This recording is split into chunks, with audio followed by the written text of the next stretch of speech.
মিষ্টি মিডিয়া, হৃদয়ে সুখীপুর, চেতনায় বাংলাদেশ। লাইক দিন, শেয়ার করুন, সাবস্ক্রাইব করুন।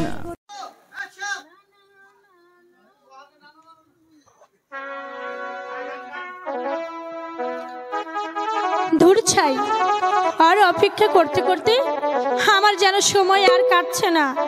সেই রাজকুমার বলেছিল, সুন্দরী আর একদিন তোমার বাড়িতে এসে জল পান করব, কিন্তু কিছুতেই তো এলো না। সে কি আসলে আসবে নাকি আসবে না? ওর আশাই যে আর আমার ভালো লাগছে না। দূর ছাই, আর যে কিছুই ভালো লাগছে না। এসো এসো প্রাণের বন্ধু, এসো আমার বাড়ি। আমি আলো সে আশাতে বসিয়া যে আছি গো, মন পাগল হয় পরদেশিয়া।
কদম